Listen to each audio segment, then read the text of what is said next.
wait till they all stop barking. I'll show you one myself.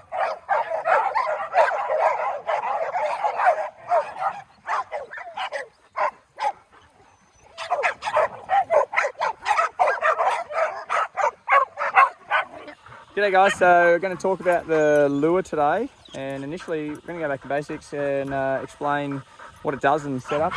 So it's a battery powered electric motor that winds in this pulley, and it's just like a fishing reel. It's got a whole heap of line on it, and we run it out on a certain track and then pull it in at a speed that the dogs can sort of run after. Now the hay bale here and the first pulley being about a metre or so off is because a whole pack of dogs are going to be running full speed up this way, and we don't want them to run into the actual unit themselves. It's quite a robust, heavy unit, so we want them running past it, and if any of them do cut the corner, they've just got a nice soft hay bale to jump over instead of collecting the machine itself. So these are the pulleys here, and there's a little ball bearing pulley on there, and it just guides that wire around. And what we do, we set up a course that the dogs are going to run. So what we're doing here on the farm is we're running a lure run with 35 dogs all chasing the lure at the same time. So it's definitely not your traditional lure. However, this is what we do on the farm. So we like to keep heaps of space, nice big long straights, big sweeping corners. So we don't want to do a 90-degree corner like this outside of this one point here. This is the only time we do that corner, and it's to take the lure out of the side of the dogs. The rest of them, it's a very slow, gradual corner that we use multiple lures to create a nice sloping arc. And the idea is you just keep it out in front of the lead dog. And if there's one dog that's really shooting out in front, then you can drop it back behind him and keep the rest of the pack in line. So this is the remote control here. The further I pull the trigger down, the faster the lure is going to be wound in. And so I'm constantly watching it, watching where the dogs are, and trying to keep them all interested in the run. Now, we've got dogs that just follow the lure directly and just hot on their tail. Then we've also got dogs like Bandit, for example, which we call lure wise. He's very experienced on the lure. He will run the track, figure out exactly where the corners are, and as soon as it outruns him, he deviates off course and meets the lure at the next point that he knows it's going to be. So that's what we call lure wise. He outsmarts the course. The other one I want to talk about is the type of dogs that like this, and really on the farm it's a lot of the dogs love it. Look how excited they all are. They're all ready to go. But the front runners and the really key standouts are the boxers, the Vizslers, and surprisingly the small dogs, the Cavaliers, they go nuts for it. The Dachshunds, there's quite a few breeds that really like this lure. And a lot of it's got to do with us getting them excited, teaching them how to play the game, and they really do get a lot of satisfaction chasing it. But we'll take it for a run, and let's see how they go. So today I'm going to expect that Sparty, the Vizsla with the red collar, is going to be a front runner. The other big one today will most likely be Odie, the Airedale Terrier. So we'll keep an eye on those two. Luna's definitely the fastest here today. See how she goes. Let's go.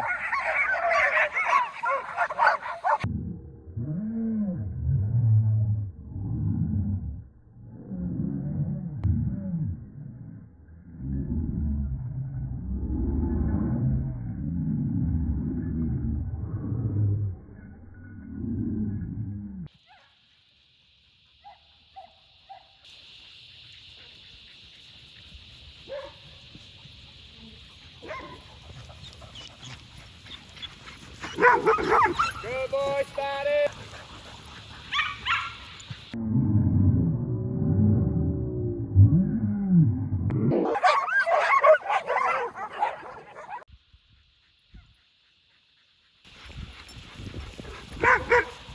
Righto, so a couple of runs there. As you saw on the first one, the front runners were Sparty and Luna, and Zach was in there as well. Zach is, good example of the fact that when he first started coming here, he was a little bit unfit, but now he's just an absolute athlete. He can run that whole lure at full sprint, whereas usually a big American staffy like him, they'll do a big short burst and then they'll get gassed and they'll start huffing and puffing and sit out.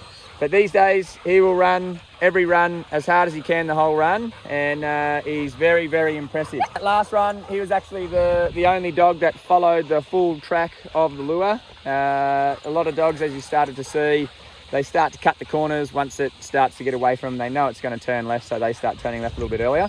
And then the thing that I picked up on that last run was that Odin is getting lure-wise. He's starting to get to the point where he'll wait for the lure to come to him. So he won't do the work in chase. He'll wait till the lure to come to him. He'll try to ambush it. As soon as it scoots past him, he'll shoot off to the next point, sit there and face the opposite way and into the running dogs and wait for the lure and try to ambush it. So that's what we call lure-wise. He knows exactly where it's going to go, and he has those points along the track where he goes for it. But all in all, it's a high intense activity. We love running it on the farm. The dogs love it. It gives them a good, long sprint. Get that bulk of the energy out of them, but it's also a really good one to increase the athletic ability of the dogs. It really gets that cardiovascular system working. So as you can see, after a couple of runs, we're going straight up to the dam, have a swim, catch our breath, have a drink.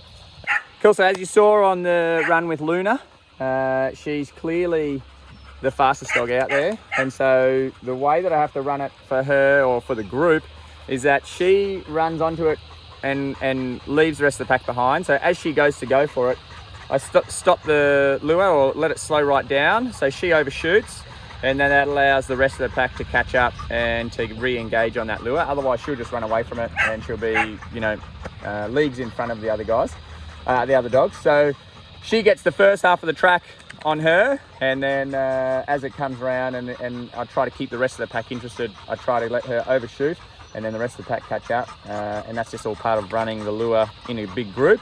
You want to try and keep the bulk of the dogs hot on the tail of that lure. I just wanted to address a question that we get often when we're talking about the lure or quad bike or any of the games that we play, and it's related to the misconception of I'll give you a direct example. Someone says, do you think it's responsible to teach the dog to chase the lure or to teach the dogs to chase the motorbike?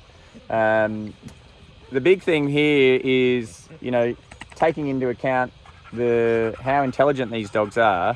They understand the rules, they understand the objective of the game, and they also understand that it is a game. Yes, dogs have prey drive and play drive and all those different things that make up who they are, but they're intelligent animals. So they understand when it's game time. They understand that there's the way to win this game, and they want to win it their way. But it definitely doesn't. We find that we've never seen it here on the farm that it definitely doesn't transfer to being a part of their personality. That all of a sudden they just want to chase everything. It just doesn't happen. As soon as that lure gets packed away, they understand, okay, game's over. What are we going? We're going to the next thing. There's about 10 different games that we play regularly here on the farm, and they all know the rules of each game. So they don't take the rules of the last game and apply it to the next game. They know that this next game has a different set of rules and a different objective to win. So they're highly intelligent, and it's a pretty big misconception that we get, and I just want to put it out there that no, we don't believe that it's teaching them to chase. We just think that we're teaching them the rules of a game which they're having a lot of fun with, and that's the objective. Bring out as much fun as possible in their day, while exercising them and giving them what they need, and helping them to grow into well-rounded, balanced, happy dogs. That's what it's all about. It is always important to communicate with them at the time. So a lot of the time, I'll go just even walk near a bike or walk near the lure machine, and they'll all look at me going, what's going on? And I'll just talk to them. No, not today. I'm just walking past, or I'm just servicing it, or whatever it is, and they understand. So it is very important to keep that communication up. I always, state what the environment is. Is it game time? Is it not game time? Is it time to rev up? Is it time to settle down? All of those things, communication is key, and they do understand it. They understand it very clearly. And it is really just treating them like the highly intelligent animals that they are.